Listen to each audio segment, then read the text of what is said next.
Vous êtes sur France 24 et vous avez raison. Bienvenue dans votre journal de l'Afrique. À la une ce soir, l'Afrique du Sud confrontée à une nouvelle vague de violences xénophobes.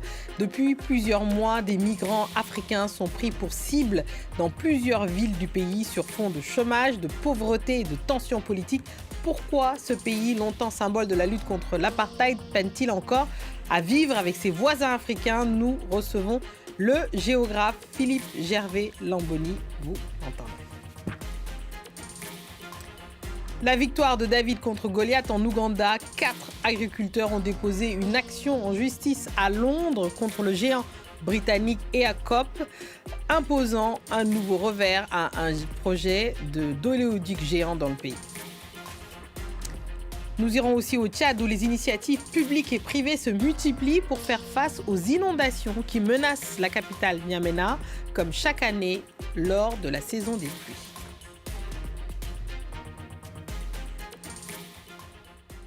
On ouvre le journal par cette visite d'État du président sud-africain à Paris. Cyril Ramaphosa s'offre ainsi un répit, loin des tumultes qui bousculent son pays en ce moment. Près de 50 000 migrants illégaux ont quitté l'Afrique du Sud ces dernières semaines, ciblés par des violentes manifestations contre les étrangers.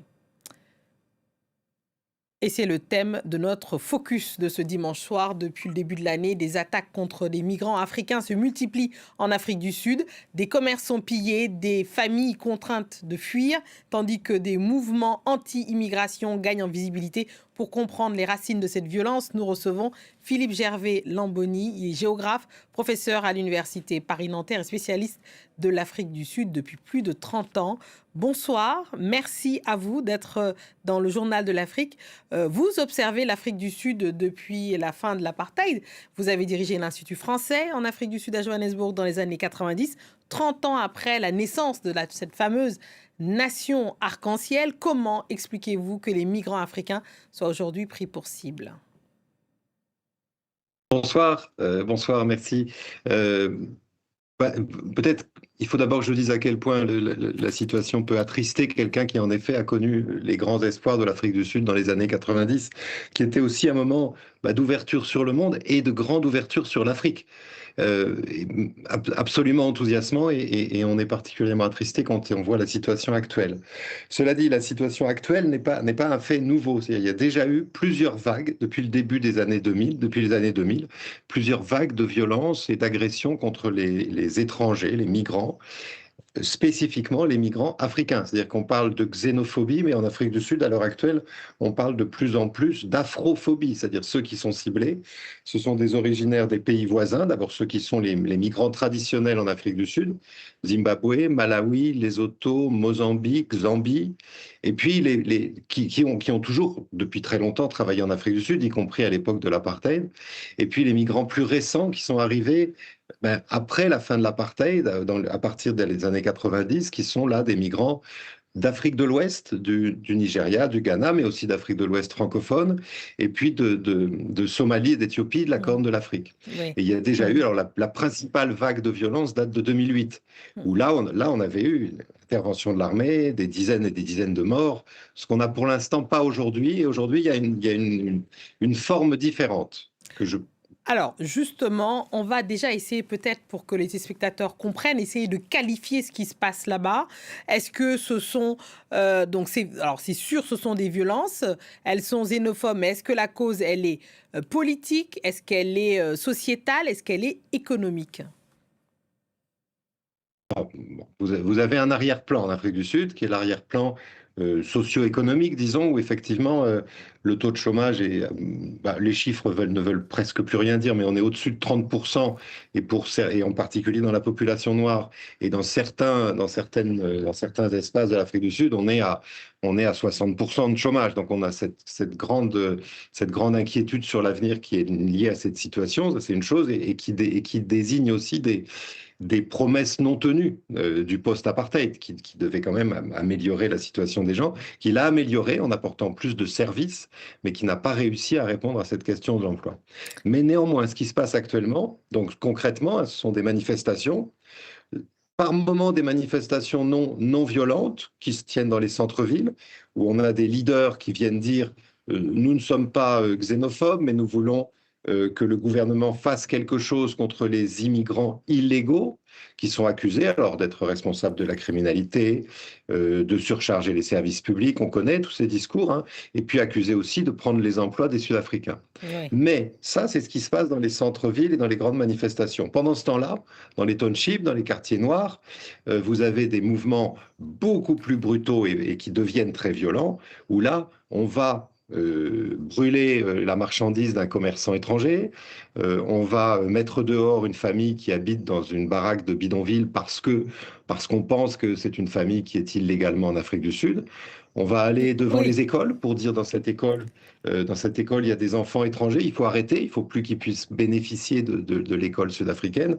Oui. Et on va aller dans les entreprises aussi, où on va dire, nous exigeons que vous n'employez plus de travailleurs étrangers. Alors Et tout ça, précisément justement là-dessus, sur ça, vous travaillez depuis longtemps sur la notion de justice spatiale. En quoi les inégalités héritées de l'apartheid, notamment entre les townships, les centres-villes, les quartiers informels, en quoi tout ça alimente encore ces violences aujourd'hui? ben, les lieux où se tiennent les vraies violences contre les étrangers, ce sont essentiellement les quartiers dits informels, qu'on appellerait bidonvilles ou squatter camps, parce que c'est là que vivent la plus grande part des travailleurs étrangers pauvres, qui sont donc des cibles faciles. C'est là aussi que les activités commerciales sont souvent tenues par des migrants étrangers. Et puis, c'est aussi dans les townships. C'est donc à Soweto, à Johannesburg, à Alexandra, à KwaMashu, à Durban. C'est surtout dans la métropole de Durban et dans toute la région de Johannesburg que vous avez ces violences dans un espace qui est très directement hérité de l'apartheid, puisque si vous habitez dans une banlieue résidentielle autrefois réservée aux Blancs au nord de Johannesburg, évidemment, il ne se passe rien, vous ne Oui, voyez rien. oui, c'est Sauf précisément... qu'aujourd'hui, Allez-y, allez-y. ces manifestations viennent dans les centres-villes. Hmm. Bon, par rapport à ce qui s'était passé les années dans les précédentes vagues, il y a une visibilité assumée qui vient défier l'État en disant nous sommes des mouvements sociaux, en prétendant être des mouvements sociaux, Oui. très très très puissants par un réseau de réseaux sociaux qui sont d'une violence extrême et qui sont portés par des individus qui ne sont pas des politiciens. La plus célèbre des leaders actuels, Jacinta Gobezo-Zuma, c'est une présentatrice de radio. Elle était une célèbre présentatrice de radio dans la région de Durban. Et Ah, maintenant, elle est leader de ce mouvement qui s'appelle March and March, qui dit oui. à l'État, nous exigeons que vous agissiez contre ces gens étrangers qui sont cause de criminalité. Donc il y a une visibilité et puis il y a un rôle massif de ces réseaux sociaux. Alors, La question qui se pose, oui, alors c'est de en un mot, savoir parce que quel est malheureusement, le... on doit Pardon, rendre l'antenne, pardon. mais en un mot, comment vous expliquez l'impuissance du gouvernement et de Cyril Ramaphosa qui peine à contenir tout ce qui se passe dans ce pays en ce moment?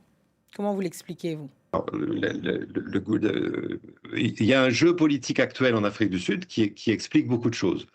L'ANC, au pouvoir depuis 1994, ne l'est plus complètement depuis 2024. Il a perdu les élections. Il est donc un gouvernement d'union nationale.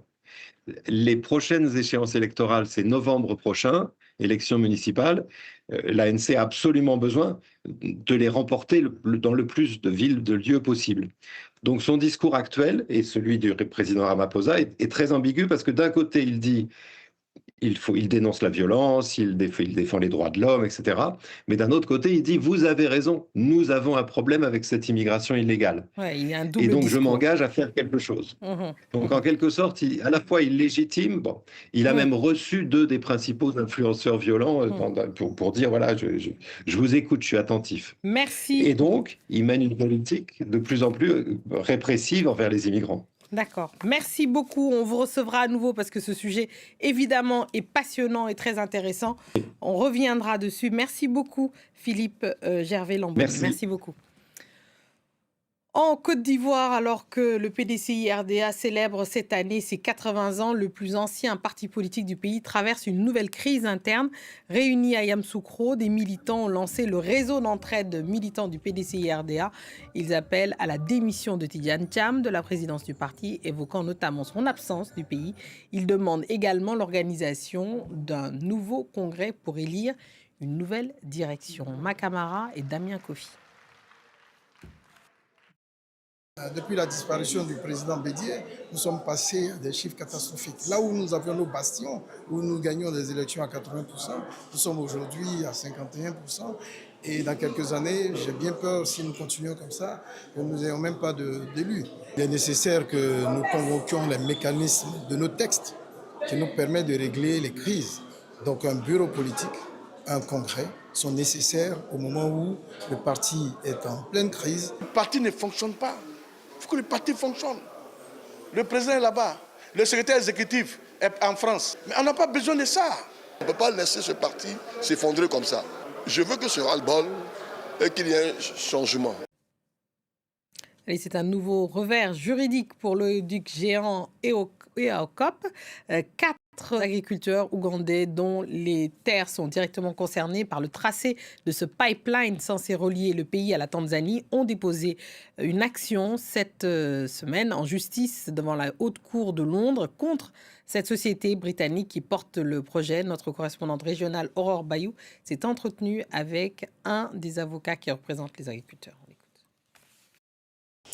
Une nouvelle contestation venue du Royaume-Uni, cette fois ravive les débats autour d'ICOP, le pipeline destiné à transporter le pétrole ougandais jusqu'à la côte tanzanienne. 4 agriculteurs ougandais directement affectés par le tracé du pipeline ont saisi cette semaine la Haute Cour de Londres pour tenter d'empêcher sa mise en service prévue pour 2027. Le projet, détenu majoritairement par Total Energy, aurait déjà affecté plus de 100 000 personnes par expropriation, selon les plaignants, qui dénoncent des indemnisations insuffisantes et des risques pour les écosystèmes traversés. Total Energy assure de son côté respecter les standards environnementaux et sociaux internationaux. This case is incredibly important. Cette affaire est d'une importance cruciale. D'abord pour nos clients qui souffrent énormément des activités d'ICOP et des conséquences globales que cela aura sur le changement climatique en Ouganda.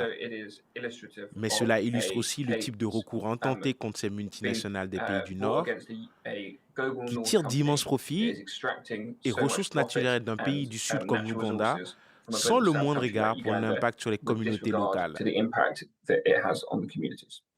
Les plaignants demandent l'application de protections prévues par le droit ougandais à la société ICOP Limited, enregistrée notamment en Angleterre. Ils ont préféré Londres à Kampala, craignant de ne pas obtenir justice dans un pays où ICOP reste une priorité gouvernementale. Comme chaque année au début de la saison des pluies, les inondations menacent la capitale tchadienne et du coup, les initiatives publiques et privées se multiplient pour éviter le plus possible des dégâts. Parmi celles-ci, le projet pilier financé par la Banque mondiale qui met en place des stations de pompage à N'Djamena, la correspondance d'Harold Girard. Drainer le plus possible l'eau des caniveaux pour qu'elle ne stagne pas en ville, c'est l'objectif de cette équipe d'experts qui travaille à l'évacuation des eaux de pluie depuis plusieurs années maintenant dans la capitale tchadienne. À N'Djamena, chaque année à la même période, en ce début de saison des pluies, les intempéries menacent la sécurité de quartiers entiers de la ville et les eaux non évacuées posent un sérieux problème sanitaire. Alors c'est une complexité qui devrait être allégée dans les prochaines années avec la multiplication de stations de pompage comme celle-ci dans la capitale tchadienne justement qui est particulièrement inondable. Le terrain est très plat. La moyenne, c'est rare d'avoir une pente de 1%. C'est-à-dire on fait 100 mètres, on a une augmentation de 1 mètre. C'est rare, c'est entre 2 et 1 pour 1000. Donc quand il pleut, l'eau ne peut pas s'évacuer naturellement hors de la ville. On est obligé de créer une station de pompage comme ce qu'on a ici pour faire sortir l'eau de la ville. Naturellement, le temps d'inondation est très long. On peut rester des jours où les gens sont dans l'eau.